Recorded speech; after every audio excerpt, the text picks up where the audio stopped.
Hello everyone, कैसे हैं आप सब। एक बार पुनः शिव कोचिंग क्लासेस पर स्वागत है। उम्मीद करता हूं आप सब अच्छे होंगे, मस्त होंगे, बेहतर होंगे। आपकी पढ़ाई भी बेहतर चल रही होगी बच्चों। क्लास 12 केमिस्ट्री एनसीईआरटी में आज का टॉपिक है बच्चों क्वथनांक में उन्नयन।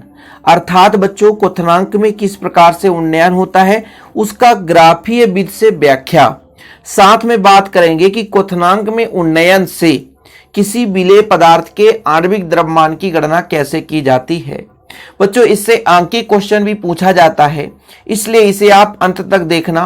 क्लियर मैं आपको समझाता हूं कि यदि आप वीडियो को पूरा देखते हैं तो किसी भी प्रकार से कोई डाउट नहीं रहेगा, क्योंकि कई प्रकार के क्वेश्चन पूछ दिए जाते हैं। कभी कभी इसके बीच से भी क्वेश्चन पूछा जाता है और वही चीज आपसे समझ में नहीं आता, लेकिन मैं गारंटेड कहता हूं कि आज आपका सारा डाउट क्लियर हो जाएगा। तो ये आपका ग्राफ है, इस ग्राफ को हम पूरा विधिवत समझाएंगे। बिल्कुल आप निश्चिंत रहें, थोड़ा सा समय दें ताकि आपको क्लियर कट समझा सके। तो सबसे पहले बात करते हैं बच्चों क्वथनांक है क्या, किसे बोलेंगे क्वथनांक, क्योंकि मेन पॉइंट तो क्वथनांक ही कि क्वथनांक किसे कहा जाता है।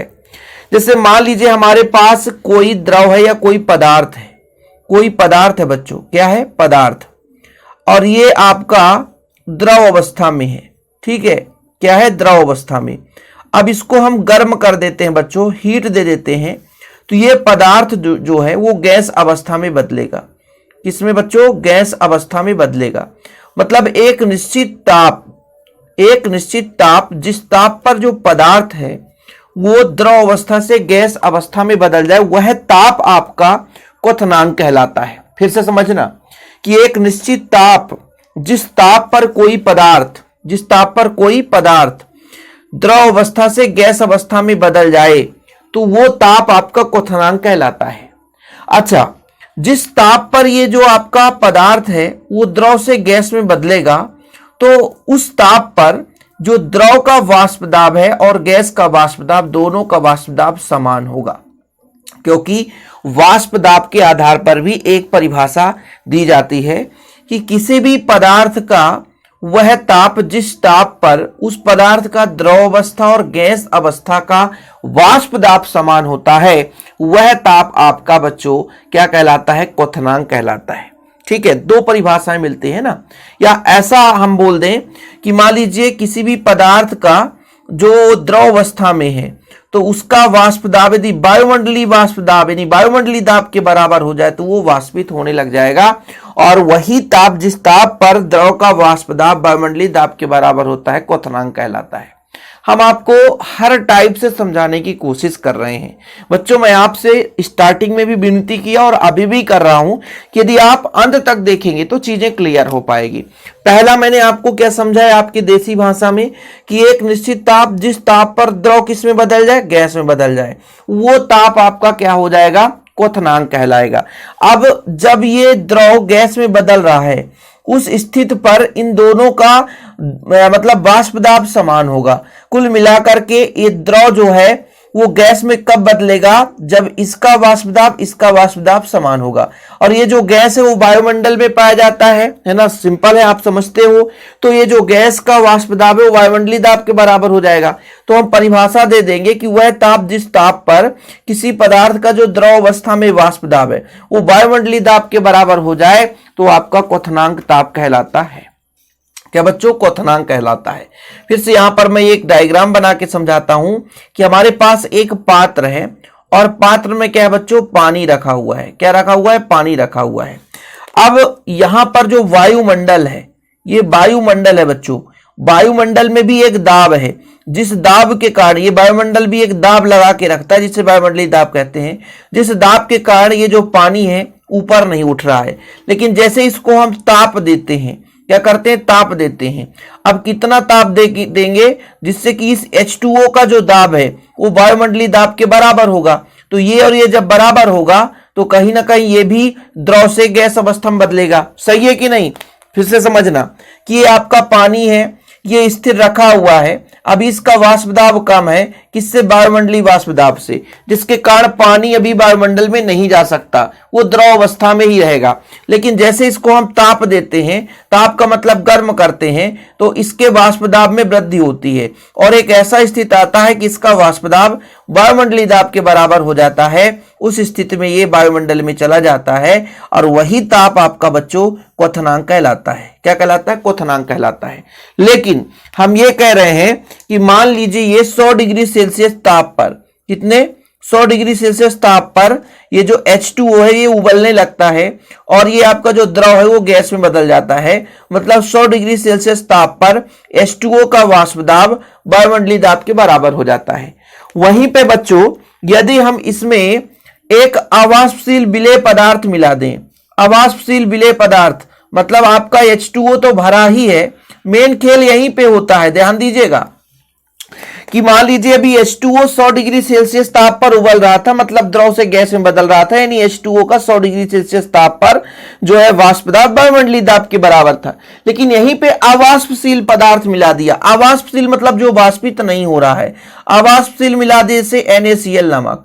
अब कहीं ना कहीं जैसे ही हम इसमें कुछ पदार्थ मिला दिए तो ये तो वाष्पित ही नहीं हो रहा है। इसके कारण यदि हम बात करें तो इसके क्या होगा बच्चों, इसमें कहीं ना कहीं यदि हम 100 डिग्री सेल्सियस पर बोले कि ये उबलेगा तो नहीं उबलेगा। क्यों? क्योंकि इसमें ऐसा चीज हमने मिला दिया जो वाष्पित नहीं हो रहा है। उस स्थिति में यहां पर कहीं ना कहीं हमको ताप में क्या करनी पड़ेगी बच्चों? वृद्धि करनी पड़ेगी। ताप में क्या करनी पड़ेगी? वृद्धि करनी पड़ेगी। तो ताप में जो वृद्धि किया हमने वही आपका क्वथनांक में उन्नयन कहला जाता है। मतलब आपने समझा कि शुद्ध पानी है 100 डिग्री सेल्सियस ताप पर उबल रहा था, लेकिन उसमें हमने नमक मिला दिया, उसमें हमने शक्कर मिला दिया, तो अब वो 100 डिग्री सेल्सियस पर नहीं उबल रहा है, मतलब वो वाष्पित ही नहीं हो रहा है। तो कहीं ना कहीं उसमें क्या है, तापमान में और वृद्धि करनी पड़ेगी। और जैसे ही हमने तापमान में वृद्धि करी तो कहीं ना कहीं भैया क्वथनांक में उन्नयन हो गया, क्योंकि पहले 100 डिग्री सेल्सियस पर उबल रहा था, यानी 100 डिग्री सेल्सियस पर पानी का जो दाब है वो वायुमंडलीय दाब के बराबर हो रहा था। लेकिन जैसे हमने अशुद्धियां मिला दिया तो ताप को बढ़ाना पड़ा, तब वो जाकर के कहीं उस विलयन का जो वाष्प दाब है वो वायुमंडलीय दाब के बराबर हुआ। तो ये जो शुद्ध आप पानी ले रखे थे ये विलायक कहलाता है। और जैसे ही विलायक में एक आप विलेय पदार्थ मिला दिए तो ये आपका क्या कहलाया? ये विलयन कहलाया। ये विलयन कहलाया बच्चों, ठीक है। ये क्या कहलाया? विलयन कहलाया, ठीक है। तो हमने कहा कि ये जो आपका पानी है तो ये कम ताप पर ही इसका वाष्प दाब वायुमंडलीय दाब के बराबर था। ये अधिक ताप पर तो हम ये तो कह सकते हैं कि यदि शुद्ध विलायक है तो उसका वाष्प दाब अधिक होता है। शुद्ध विलायक है तो उसका वाष्प दाब अधिक होता है। ध्यान रखिएगा, अभी ग्राफ में फिर समझाऊंगा, दिक्कत हो जाएगी आपको। क्यों कह रहा हूं? क्योंकि ये पानी था, कम टेम्परेचर पर इसका दाब वायुमंडलीय दाब के बराबर हुआ। तो शुद्ध विलायक यदि है, शुद्ध है, पानी शुद्ध है, तो शुद्ध अवस्था में इसका वाष्प दाब थोड़ा सा कहीं ना कहीं अधिक होगा। वहीं पे विलयन की बात करें, विलयन में हमने विलेय पदार्थ मिला दिया, और जैसे ही विलेय पदार्थ मिला दिया बच्चों तो इसमें कहीं ना कहीं तापमान में वृद्धि करनी पड़ेगी, तभी इसका दाब एक वायुमंडलीय दाब के बराबर हो सकता है, ठीक है। तो यहां पर जैसे ही हमने अशुद्धियां मिला दी, मतलब अवाष्पशील विलेय पदार्थ मिला दिया, तो इसके क्वथनांक में क्या हो गई? वृद्धि हो गई। और क्वथनांक में जो वृद्धि होती है, जैसे मैं कहता हूं बच्चों कि मान लीजिए इसका जो ताप था, इसका ताप मान लीजिए T0B था, बॉइलिंग पॉइंट है ना, तो T0B, और इसका मान लो TB हो गया, ठीक है। तो अधिक वाले में से कम वाले, क्योंकि ये प्रारंभिक में शुद्ध है इसलिए T0B, तो अधिक वाले में से कम वाले को घटाएंगे तो ये आपके क्वथनांक में उन्नयन हो जाएगी। आधा कहानी खत्म।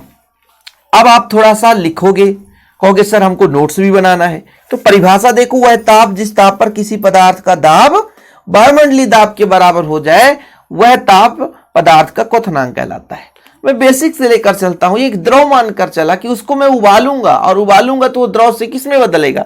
ठीक है, गैस में बदलेगा, तभी तो उसका दाब वायुमंडलीय दाब के बराबर होगा। तो ये सारी चीजें आपको थोड़ा बहुत समझ में आ गया होगा। और उन्नयन से क्या तात्पर्य है कि किसी विलेय पदार्थ को विलायक में मिलाया हमने, तो क्वथनांक में जो वृद्धि हो गई, जो बढ़ गई, तो वो आपका उन्नयन कहलाया। अब यहां पर आपको पहले ही स्टेप में समझाया था कि यदि शुद्ध विलायक है तो कम ताप पर ही इसका जो दाब है, यानी इसका जो वाष्प दाब है वो वायुमंडलीय दाब के बराबर हो गया। तो कहीं ना कहीं ये जो हमारा विलायक है बच्चों, ये ऊपर है और विलयन है वो नीचे है। क्यों? क्योंकि विलायक का वाष्प दाब विलयन से थोड़ा सा हमेशा अधिक होता है, इसलिए विलायक का जो वक्र है ऊपर है, और ये जो सीढ़ी है वो विलयन का वक्र है। ये विलायक का AB जो वक्र है वो शुद्ध विलायक का वक्र है, यानी ये AB जो वक्र है विलायक के वाष्प दाब को प्रदर्शित करता है। जो विलयन है बच्चों, तो कहीं ना कहीं ये जो CD वक्र है इसके द्वारा विलयन के वाष्प दाब को प्रदर्शित किया जाता है। ऊपर नीचे क्यों हमने करा बच्चों? क्योंकि विलायक का वाष्प दाब अधिक होता है, विलयन का वाष्प दाब थोड़ा सा कम होता है। अब मैं आपसे कहूं कि प्रारंभिक में ताप यहां पर कितना लोगे, तो मैंने कहा T0B, इसको कितना लोगे TB, और दोनों का जो डिफरेंस होता है बच्चों वो डेल TB से दर्शाते हैं, डेल TB, यानी जो आपके क्वथनांक में उन्नयन आता है। अब थोड़ा सा इस ग्राफ को समझें कि ये जो आपका ये इधर हम चलेंगे तो ये आपका परम ताप है। क्या है बच्चों? परम ताप। मैं लिख भी दूंगा परम ताप, यानी आगे की ओर जाएंगे तापमान में वृद्धि होगी। तापमान में क्या होगी बच्चों? वृद्धि होगी। और ये ऊपर की ओर जाएंगे तो वाष्प दाब में वृद्धि होगी। किसी भी विलयन की बात करें, किसी भी विलायक की बात करें, किसी भी पदार्थ की बात करें, जैसे जैसे हम ताप बढ़ाएंगे, जैसे जैसे हम क्या करेंगे? ताप बढ़ाएंगे, तो ताप बढ़ाने से उसके वाष्प दाब में वृद्धि होती है। ऐसा क्यों सर? इसके पीछे क्या फैक्ट है? देखो फिर से मैं आपको समझाऊंगा, बिल्कुल निश्चिंत रहे। मैं ये कहता हूं कि ये आपका पानी है और ये पानी 50 डिग्री सेल्सियस तक में बिल्कुल शांत रहता है, कोई भी इससे वाष्प नहीं बनता है।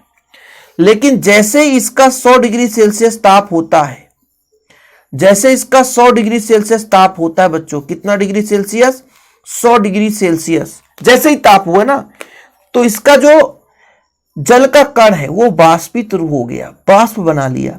अब ये जो वाष्प, अभी यहां पे कोई वाष्प नहीं बना था ना, लेकिन जैसे ही ताप बढ़ाया तो वाष्प बना। तो जैसे ही वाष्प बना तो इसके कारण दाब लगा। तो हमने ये देखा कि तापमान में यदि वृद्धि की जाए तो दाब बनता है, यानी वाष्प ज्यादा बना तो उसके कारण दाब ज्यादा लगा, तो वाष्प दाब बढ़ा। तो इसीलिए यदि हम आपसे कह दें कि इधर तापमान बढ़ाएं, इधर दाब बढ़ाएं, इधर P है इधर T है, तो जैसे जैसे हम ताप बढ़ाएंगे वैसे वैसे आपका दाब ऊपर की ओर जाएगा। मान लीजिए एक में यहाँ पे है, फिर अगले पर स्टेप ये आ गया, स्टेप आ गया, तो जैसे जैसे ताप बढ़ाएंगे वैसे वैसे इसके दाब में वृद्धि होगी। तो ये जो आपका दोनों चीज यहाँ पे प्रदर्शित हो रहा है कि ऊपर की ओर वक्र क्यों जा रहा है, तो ऊपर की ओर वक्र जाने का कारण ये है बच्चों, ऊपर की ओर वक्र जाने का कारण ये है क्योंकि जैसे जैसे ताप बढ़ाते हैं तो विलायक और विलयन दोनों के वाष्प दाब में वृद्धि होती है। ठीक है बच्चों। अब जो हमारा यहाँ पे एक पॉइंट है, ये बिंदु X है और ये बिंदु Y है। यहां पर ये बताता है कि भाई साहब इस ताप पर जो विलायक है इसका जो वाष्प दाब है वो वायुमंडलीय दाब के बराबर हो जाता है। क्योंकि इस हम वक्र को बच्चों यहां पर लिख सकते हैं 1 ATM, मतलब ये क्रॉस लाइन है कि इससे बाहर गए तो आप फाउल हो गए। गेम खेलते हैं ना कि भाई इससे आप बाहर गए तो फाउल हो गए। तो यहां पर ये चीज बताया गया कि हमारा मान लीजिए विलायक है और ये विलयन है। विलायक ऊपर रखे हमने, वाष्प दाब में ही ऊपर रखा क्योंकि शुद्ध विलायक है, फिर भी उसका वाष्प दाब अधिक होगा विलयन से। लेकिन जैसे जैसे ताप बढ़ाते तो आगे बढ़ता है। एक निश्चित ऐसा बिंदु आ जाता है जिस बिंदु पर उस ताप के संगत वो जो दाब है वो वायुमंडलीय दाब के, मतलब बिंदु X पर इस विलायक का वाष्प दाब एक वायुमंडलीय दाब के बराबर हुआ। और जैसे ही एक वायुमंडलीय दाब के बराबर हुआ वह ताप उसका क्वथनांक कहला जाता है और फिर वो वाष्पित हो जाएगा। ऐसे ही विलयन है, इसमें हमने अशुद्धियां मिला दी तो कहीं ना कहीं और ज्यादा तापमान देना पड़ेगा। तो आगे चल करके कहीं ना कहीं यहाँ पर मान लीजिए T0B में आपका जो विलायक है वो वाष्प दाब ये आपके एक वायुमंडलीय दाब के बराबर हो जाता है या वायुमंडलीय दाब के बराबर हो जाता है। और विलयन का तापमान और बढ़ाया तो यहाँ पर बिंदु जो Y है, इस बिंदु Y पर, यानी जो वक्र ये प्रदर्शित है, तो ये Y बिंदु पर क्या हो जाता है विलयन बच्चों, इस विलयन का वाष्प दाब वायुमंडलीय दाब के बराबर हो जाता है, अर्थात विलयन भी गैस अवस्था में बदलने लग जाता है। मेन पॉइंट जब आपके मन में ये फीड होगा कि कोई विलायक है या विलयन है, द्रव अवस्था में है, वो कैसे गैस में बदल जाए ये चीज आपको ध्यान देना पड़ेगा। तो और जिस ताप पर वो गैस में बदलता है वही ताप आपका बच्चों क्वथनांक कहला जाता है। तो कहीं ना कहीं जो X और Y है, विलायक के लिए ताप है ये T0B और ये विलयन के लिए ताप है बच्चों। अब इसके आगे आपको लिखने का भी क्रम देखते चलना है कि ग्राफ में AB विलायक के वाष्प दाब का और CD विलयन के वाष्प दाब का वक्र है। बाकी क्रम तो मैंने समझा ही दिया क्यों ऊपर नीचे है।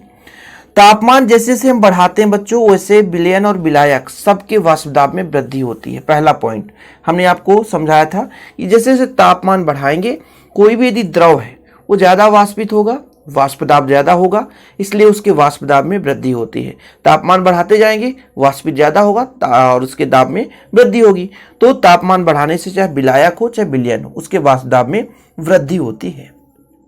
बिंदु x पर, ये आपका बिंदु x है, ये बिंदु x पर ये आपका विलायक का वाष्प दाब, ये जो विलायक है उसका वाष्प दाब 1 atm यानी वायुमंडलीय दाब के बराबर हो जाता है। बिंदु y पर विलयन का वाष्प दाब है जो वो वायुमंडलीय दाब के बराबर हो जाता है। ठीक है, तो दूसरा नंबर यही था बच्चों आपका।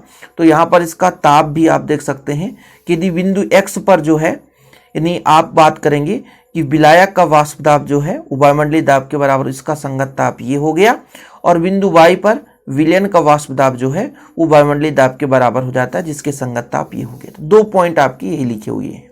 ठीक है, आगे देखिए यहाँ पे जो चौथा पॉइंट है कि विलयन का वक्र विलायक के वक्र के से नीचे है। मैंने बताया ऐसा क्यों, विलयन नीचे इसलिए है क्योंकि विलायक का वाष्प दाब हमेशा अधिक होता है, विलयन का वाष्प दाब कम होता है। ठीक है, तो विलयन का वाष्प दाब विलायक के वाष्प दाब से कम है। ठीक, अब बच्चों यहां पर मैं आपसे कहूं कि क्वथनांक में उन्नयन कितना हुआ, क्वथनांक में वृद्धि कितनी हो गई, तो आप कहोगे कि सर अधिक वाले में से कम वाले को घटा देंगे तो डेल टी भी आपका आ जाएगा। अधिक वाला कौन है भाई, विलयन को अधिक तापमान की जरूरत होती है तभी उसका दाब वायुमंडलीय दाब के बराबर होता है। तो ये अधिक है, अधिक में से कम, क्योंकि ये तापमान की वृद्धि को रिप्रेजेंट करता है। तो 5 पॉइंट इसमें आपको ग्राफीय व्याख्या में लिखना है। इसके आगे भी आपको थोड़ा बहुत लिखना है, वो मैं आपको बताऊंगा। कि ये जो आप एक पॉइंट यहाँ पे नोट करो कि ये जो विलायक था वो कम ताप पर वायुमंडलीय दाब के बराबर होता था। ठीक है, नहीं जो विलायक का जो वाष्प दाब है या दाब है वो वायुमंडलीय दाब के बराबर होता है कम ताप पर। लेकिन विलयन का ऐसा क्यों हुआ कि अधिक तापमान की जरूरत पड़ गई, तो इसके पीछे एक रीजन है बच्चों, क्योंकि इसमें मिलाया हमने विलेय पदार्थ। क्या मिलाया हमने, विलेय पदार्थ। तो सारा जो खेल है वो विलेय के कारण है, मतलब क्वथनांक में जो उन्नयन हुआ वो विलेय के मोलों की संख्या के कारण है, और मोल की संख्या जब विलायक में मिलाई जाती है तो उसे बोलते हैं मोललता। तो हम कह सकते हैं कि जो सारा खेल हुआ वो क्वथनांक में जो उन्नयन हुआ, क्वथनांक में जो उन्नयन हुआ वो किसके समानुपाती है, वो आपके विलेय पदार्थ की मोललता के समानुपाती है। सीधा है, यानी विलेय के मोललता की समानुपाती है। मतलब जो विलयन में हमने यहाँ पे विलेय पदार्थ की मोलों की संख्या मिलाई, तो यहाँ पर हम कह सकते हैं बच्चों कि जो भी इसमें क्वथनांक में उन्नयन होता, वृद्धि होता है, वो किसके समानुपाती है, तो सीधा सीधा मोललता के समानुपाती है, विलेय की मोललता के समानुपाती है। तो 5 पॉइंट के बाद जो आपका 5 पॉइंट था बच्चों, 5 पॉइंट यहां तक था। इसके आगे लिखना है कि चूंकि जो क्वथनांक में उन्नयन है वो विलेय की मोललता के समानुपाती है, मतलब डेल टीवी जो है, डेल टीवी जो है वो समानुपाती है मोललता की। मोललता को स्मॉल एम से दर्शाते हैं, और जैसे ही समानुपाती हटता है तो वो एक नियतांक लग जाएगा जिसे हम केबी से रिप्रेजेंट करेंगे। आपका एम है तो एम रहेगा ही, जहां आपका बच्चों, जहां एम क्या है, एम क्या है, वो विलयन की मोललता है। विलयन या विलेय की कहोगे वही चीज है, विलयन की मोललता। मोललता, मोललता किसे कहते हैं, इसी विलयन के 1000 ग्राम विलायक में उपस्थित विलेय के मोलों की संख्या। ठीक है, वह आप कहोगे कि केबी क्या है बच्चों, केबी क्या है, यहां पर आप केबी लिखना। केबी क्या है आपका, मोलल क्वथनांक उन्नयन स्थिरांक। मोलल, इसकी परिभाषा भी आती है, मोलल क्वथनांक उन्नयन स्थिरांक है। कभी कभी क्वेश्चन आ जाता है कि मोलल क्वथनांक, यहां पे शब्द सही नहीं है ना, क्वथनांक होना चाहिए, क्वथनांक, ये लो क्वथनांक। ठीक है, तो मोलल क्वथनांक उन्नयन स्थिरांक है। ये क्वथनांक बच्चों यहाँ पे थोड़ा सुधार लीजिएगा, क्वथनांक है। तो कभी कभी क्वेश्चन पूछा जाता है मोलल क्वथनांक उन्नयन स्थिरांक की परिभाषा आप दीजिए। तो यदि मैं आपसे कह दूं कि जब मोललता 1 हो, इकाई हो, यानी मोलों की संख्या 1000 ग्राम विलायक में 1 ग्राम मिला दिया जाए, यानी विलेय पदार्थ का 1 ग्राम मिलाएंगे तो मोललता 1 आएगा निकल कर। तो आपका यहाँ पे वैल्यू मान लीजिए, इसको समीकरण 1 दे देते हैं, तो समीकरण 1 से क्या निकल कर आएगा, समीकरण 1 से निकल कर आएगा कि जो आपका डेल टीबी है वो केबी के बराबर है।